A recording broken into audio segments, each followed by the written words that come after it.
karena terlibat kasus pencurian mayat dan memakan mayat tersebut karena percaya mayat tersebut akan memberikan kekuatan supranatural.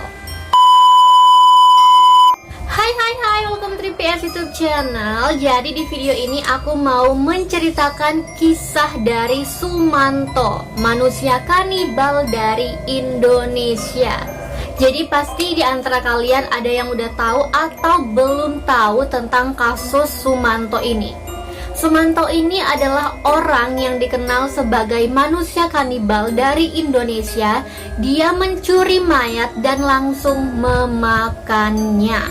Jadi kalau kalian udah penasaran gimana kisah lengkap dari Sumanto ini, keep watching.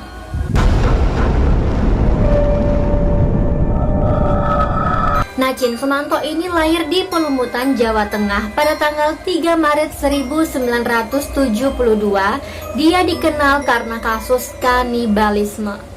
Nah, pada awal tahun 2003 namanya dikenal secara luas di Indonesia karena terlibat kasus pencurian mayat dan memakan mayat tersebut karena percaya mayat tersebut akan memberikan kekuatan supranatural. Dia mengaku sudah memakan 3 mayat di tempat yang berbeda, yakni di Lampung dan Purbalingga. Kepercayaan Sumanto ini didasarkan kepercayaan mistis lokal. Para pakar berpendapat kalau Sumanto ini mengidap penyakit jiwa. Sumanto ini merupakan anak sulung dari 5 bersaudara. Masa kecil dari Sumanto ini adalah masa kecil yang berkecukupan karena mendapat warisan dari ayah dan kakek neneknya. Sumanto menempuh pendidikan dasar di SD Negeri Pelumutan 1. Nah, Sumanto ini dipanggil dengan nama panggilan Suman. Sifatnya sebagai anak Badung sudah terlihat dari sejak SD. Niatnya masuk ke SMP Negeri 1 Kemangkon terhalang karena nilai Eptanas murni yang diraihnya tidak mencukupi. Sumanto pada akhirnya mengulang kelas 6 SD di SD Pemulang 2 dan setahun berikutnya dia lulus. Sumanto akhirnya diterima di SMP pilihannya. Sekolah barunya berjarak 3 km dari rumah. Memaksa Sumanto untuk berjalan kaki pulang pergi setiap hari. Aktivitasnya sepulang sekolah adalah menggembala kambing dan mencari rumput. Dan pada sore hari dia belajar ilmu agama di masjid sekitarnya. Malam hari Sumanto dihabiskan untuk menonton layar tancap dan pementasan wayang.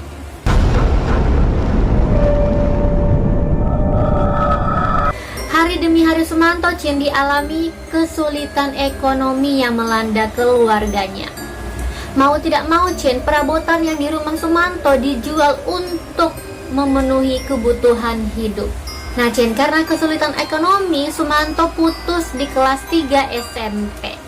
Sumanto ini memiliki 2 mantan istri. Dia bertemu istri pertamanya Sutrima saat dia bekerja di Lampung. Nah, pernikahan pertama Sumanto tergolong sangat cepat karena faktor kekerasan dalam rumah tangga. Setahun setelah bercerai dari Sutrima, dia bertemu dengan seorang janda yang bernama Tugiem. Tugiem adalah warga Lampung yang bekerja juga di perusahaan tebu tempat Sumanto bekerja. Dan akhirnya mereka menikah pada tahun 1993 dan dikaruniai seorang putri yang bernama Titik Wahyu Widianti. Setelah menikah lagi Sumanto ini jarang pulang ke rumah. Dia hanya beberapa kali kembali ke rumahnya. Nah, kekerasan rumah tangga tetap ada terjadi di pernikahan kedua Sumanto. Dan akhirnya Tugiem dan Sumanto bercerai.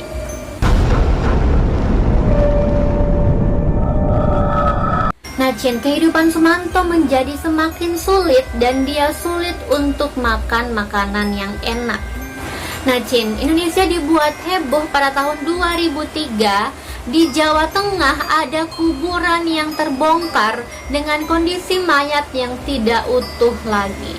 Nah, setelah dilakukan penyelidikan ternyata itu disebabkan oleh warga sekitar yang bernama Sumanto Warga sekitar dibuat heboh oleh Sumanto karena dia mencuri mayat dan dia memakan mayat tersebut.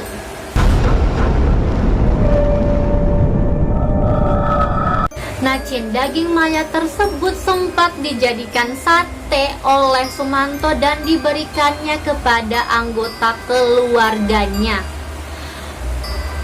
Nah, pernyataan dari Sumanto ini juga sangat mengagetkan karena dia mengaku sangat menikmati daging manusia itu. Nah, Sumanto mengaku bahwa daging manusia lebih enak dibandingkan daging kambing, sapi, atau daging-daging lainnya. Nah, Sumanto ini dia tidak sembarangan untuk mencuri mayat. Dia lebih menyukai mayat yang meninggal dengan kondisi tak lazim atau meninggal kemarin. Dia lebih suka mayat yang mati dadakan, kesetrum listrik, tersambar petir, dan kecelakaan. Itu adalah makanan yang lezat untuk disantap. Nah, pasti kalian bertanya-tanya bagaimana Sumanto mencuri mayat tersebut. Dia melakukan pencurian mayat sendirian dan menggali menggunakan dua tangannya. Setiap mayat yang dicuri hanya dimakan sebagiannya saja, dan sisa mayat tersebut dibuang di sumur atau dikubur kembali. Awalnya polisi dan warga sekitar mengira kalau Sumanto ini mengalami gangguan jiwa. Tapi saat diperiksa oleh polisi, Sumanto mengakui bahwa dia melakukan keanehan itu karena dia ingin menguasai salah satu ilmu hitam. Dia melakukan itu atas anjuran sang guru yang bernama Taslim. Nah, sang guru mewajibkan Sumanto memakan 7 daging jenazah untuk bisa menguasai ilmu tersebut. Nah, ilmu tersebut adalah ilmu kebal, ketenangan batin, hingga mampu menghidupkan kembali orang yang sudah meninggal dunia. Tapi Sumanto tidak kuasa memenuhi permintaan sang guru. Bahkan dia sudah merantau ke Lampung pada tahun 1988 dan baru memakan 3 jenazah. Aksinya didahului oleh aparat kepolisian.